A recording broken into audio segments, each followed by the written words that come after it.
নমস্কার বন্ধুরা, মধুস লাইফস্টাইলে আপনাদের আরও একবার স্বাগত। চলুন দেখে নিই সানডে লাঞ্চে কী কী মেনু ছিল। প্রথমেই করলা সেদ্ধ, কলমি শাক ভাজা, এটা আমি একটু পেঁয়াজ রসুন দিয়ে ভাজা করেছি।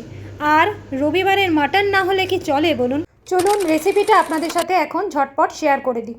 তোমরা দেখতেই পাচ্ছ এখানে আমি একটা প্লেটের মধ্যে কিছু পেঁয়াজ কুচিয়ে নিয়েছি, কিছু গরম মশলা, গোটা শুকনো লঙ্কা, আদা রসুনের পেস্ট, এগুলো আমি একটা প্লেটে সাজিয়ে নিয়েছি যাতে আমার রান্নাটা করতে সুবিধা হয়।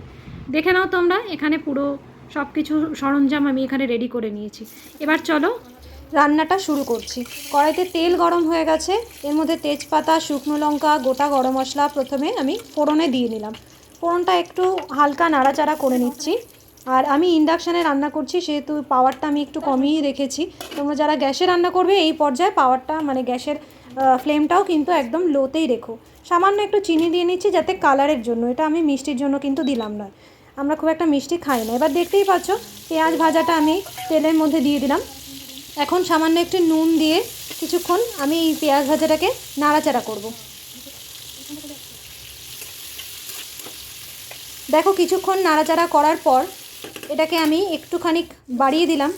তারপর দেখো কি সুন্দর আমার কালারটা এসে গেছে, পেঁয়াজের কালারটা কিন্তু ধরে এসছে। ঠিক আছে, এখন আমি এই পর্যায়ে আমি আদা আর রসুনের পেস্টটা এবং কাঁচা লঙ্কা তার সঙ্গে একসাথে পেস্ট করে রেখেছিলাম, এই সবটাই আমি একসাথে দিয়ে দিলাম। এরপর আমি এটাকেও কিছুক্ষণ নাড়িয়ে নেব। দেখো আমি এটাকে কিছুক্ষণ মিক্স করে নিচ্ছি।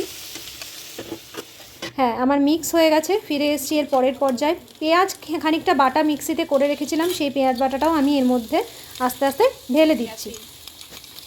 তোমরা চাইলে মশলাগুলো একসাথেও পেস্ট করতে পারো, কিন্তু আমি একটু আলাদা আলাদা পেঁয়াজ, আদা, রসুন সমস্তটা পেস্ট করে রেখেছি। হ্যাঁ, টমেটো কিন্তু আমি এর সাথে পেস্ট করিনি, টমেটোটা আমি কুচিয়ে, দুটো টমেটো কুচিয়ে আমি এরপরে দেব, এটা আস্তে আস্তে দেব, তুমি দেখো। এবার দেখো এখানে আমি মাটনটা তোমাদের দেখিয়ে দিলাম, এখানে 750 মাটন আছে। ঠিক আছে, এইবার এই পর্যায়ে আমি টমেটোটা অ্যাড করে দিচ্ছি। খানিকটা নুন দিয়ে দিলাম যাতে টমেটোটা মিশে যায় তাড়াতাড়ি। কিছুক্ষণ আমি এটাকে ভাজতে দেব। কিছুক্ষণ কষা হয়ে যাওয়ার পর দেখো কিছুক্ষণ বাদে ফিরে আসলাম। এবার দেখো টমেটোটা বেশ নরম হয়ে গেছে। এই পর্যায়ে আমি কিন্তু মাংসটা এর মধ্যে ঢেলে দিলাম, মাটনটা অ্যাড করে দিলাম। এবার দেখো মাটনটা অ্যাড করার পর কিছুক্ষণ আমি নাড়াতে থাকবো। মাটন অ্যাড করার পর কিছুক্ষণ নাড়িয়ে আমি এটাকে ঢাকনা দিয়ে ঢেকে দেব কিছুক্ষণ হতে দেওয়ার জন্য। এই দেখো আমি আগে থেকেই আলুটা ভেজে রেখেছি, মাটনে কিন্তু আলুটা মাস্ট, আলু না দিলে একদম মাটনটা কিন্তু আমার কাছে টেস্ট লাগবেই না। দেখো আমি আলুটাকেও অ্যাড করে দিলাম। এরপর আমি এই পুরো প্রসেসটা প্রেশার কুকারে করব। প্রেশার কুকারে দেখো মাটনটা ঢেলে দিয়েছি। এখন ফিরে আসব প্রেশার কুকারে রান্নাটা হয়ে যাওয়ার পর। দেখো আমি গরম জলও এখানে খানিকটা কড়াইতে দিয়ে মাটনের মধ্যে দিয়ে দিলাম, যে যতটুকু ঝোল খাবে। আমরা একটু কম ঝোল দিলাম, এর মধ্যে কম ঝোলই খাই। 3-4টে কাঁচা লঙ্কাও তোমরা এখানে চেরা দিয়ে দিতে পারো। মশলার মধ্যেও কিন্তু আমি কাঁচা লঙ্কা বাটা দিয়েছিলাম, তোমরা হয়তো দেখেছো। দেখো আমার কিন্তু মাটন রেডি। কেমন লাগছে বন্ধুরা জানিও কিন্তু অবশ্যই। এটা একদম সিম্পল ঘরোয়া প্রসেসে মাটন রান্না। আচ্ছা, এর সঙ্গে ছিল স্যালাড কেটেছিলাম এখানে, শসা, গাজর, টমেটো, বিট, যা যা থাকে। কেমন হয়েছে বন্ধুরা, ভিডিও শেষে আমি তোমাদের কিছু টিপস দিতে চাই। টিপস নাম্বার 1, গরম তেলের মধ্যে যদি কিছুটা চিনি অ্যাড করে দেওয়া যায় তাহলে কালারটা খুব ভালো আসে। টিপস নাম্বার 2, আলুগুলো তোমরা মাটনের ক্ষেত্রে ভেজে নাও দিতে পারো, তোমরা এমনি আলুগুলোকে কুকারের মধ্যে যখন দেবে তখনই সেদ্ধ হয়ে যাবে এবং সেটার জন্য টেস্টটা আরও এনহ্যান্স করবে, যদিও আমি এখানে মাটনের আলুটা ভেজে দিয়েছি।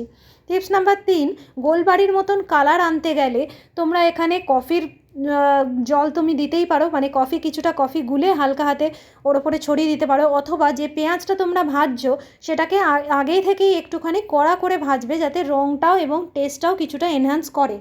এই হলো 3টে টিপস।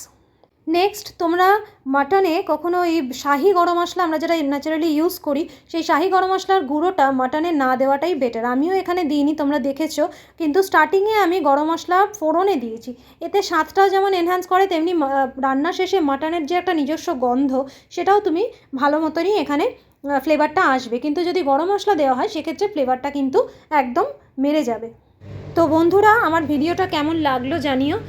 যদি ভালো লাগে লাইক, কমেন্ট এবং শেয়ার করো এবং সাবস্ক্রাইব করে আমার পাশে থেকো। থ্যাংক ইউ, আবার তাড়াতাড়ি আসছি নতুন কোনো ভিডিও নিয়ে।